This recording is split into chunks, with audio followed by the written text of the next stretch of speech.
Did you start to have an interest in Mezuzah? I was born into Mezuzah. I grew up in a home where my father spent and continues to spend a lot of time helping people put up mezuzahs in their homes. Naturally, I felt a special connection to this mitzvah. When I was in yeshiva in Brunois, I helped the yeshiva take down all the mezuzahs, send it to a cipher to check. I did the same thing when I was in Montreal overnight camp, Chayali overnight camp, Cincinnati yeshiva. Wherever I went, I was always involved in mezuzah. Simply, mezuzah is just part of my blood.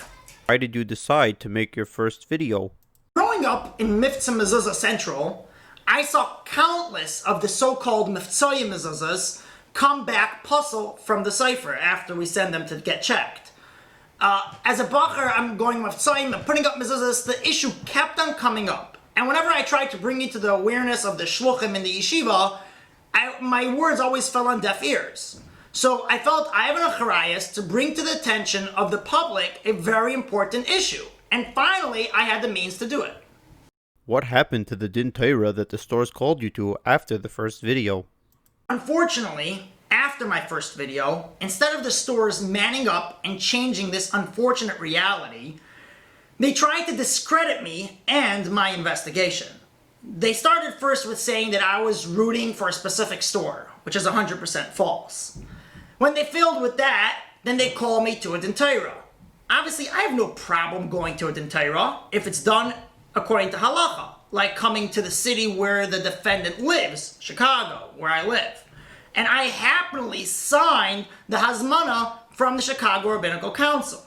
However, after I signed my portion of the document, the stores failed to sign their portion of the document. Thus, the Din Torah never happened.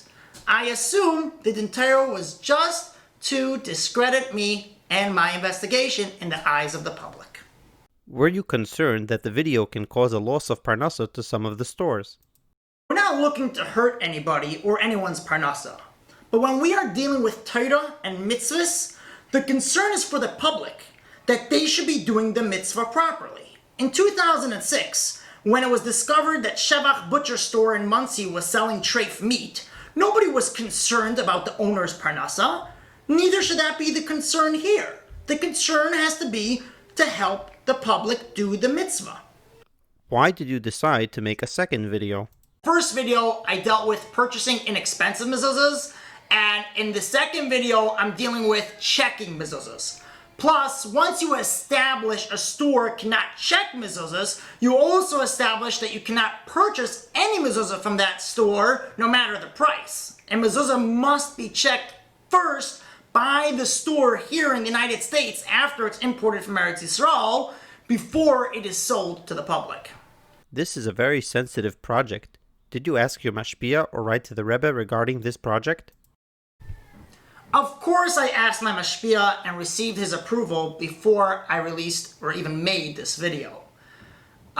Whenever someone is bringing to the attention of the public a very hot issue, you have to do some soul searching. What is your purpose? Why do you want to do this? What are you trying to accomplish?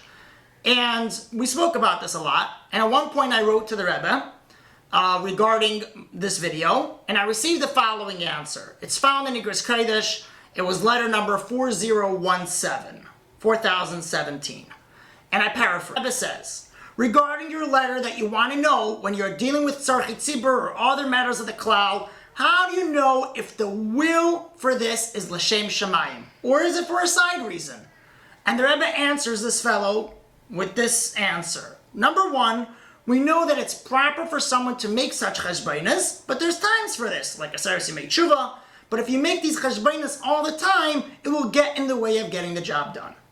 Number two, says the Rebbe, it's known that if these doubts are disturbing you from getting the job done, it's coming from the wrong place. And number three, says the Rebbe, the Sifri writes that a man who drops a coin and a poor person picks it up, he still does the mitzvah of tzedakah, although he had no intention for the poor person to get it. Same thing would go with tzarchei tzibur, that even if your intention wasn't for the tzibur, but if it helps the tzibur, then job well done. And the Rebbe finishes off, Hashem should give you hatzlacha, Yidden are mekadesh through mitzvahs, like it says, Asher kedishonu b'mitzvaysav. And for me, this was a direct answer, and it answered all my questions, especially that it finished off regarding mitzvahs, asher kedishanu, which is the bracha that we make on Mezuzah. And it was very powerful. For me, it was a very big encouragement. After that, I'll probably say it was like Chodesh Iyar time, I wrote to the Rebbe again, and this time it was coronavirus, and everyone's talking about Achdus, and I was doubting if I should still release this video, and it might cause the opposite of Achdus. So I wrote again to the Rebbe. This time, I have the whole set of Igros Kodesh in front of me, and I randomly take one volume, open up to a random page. It's the exact same letter. So I knew I was doing the right thing. What is a closing statement that you can share with the public? Thousands of my own dollars and much effort and personal sacrifice to make this video. Take the information. Do something about it. Don't let your family be unprotected.